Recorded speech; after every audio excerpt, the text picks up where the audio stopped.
قومی اسمبلی میں اپوزیشن کو 5.5 ماہ کی طویل جدوجہد کے بعد بالآخر قائد مل گیا۔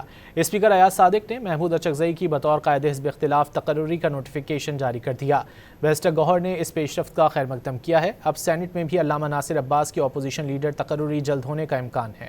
قومی اسمبلی میں ایک اہم آئینی ضرورت پوری ہو گئی۔ ایوان کو 5.5 ماہ بعد بالآخر نیا قائد حزب اختلاف مل گیا۔ اسپیکر قومی اسمبلی ایاز صادق نے محمود اچکزئی کی بطور اپوزیشن لیڈر تقرری کا نوٹیفیکیشن جاری کر دیا۔ Chairman PTI barrister Gohar نے خیر مقدم کرتے ہوئے باور کرایا کہ بڑے عرصے بعد بالآخر اپوزیشن کو اس کا حق مل گیا۔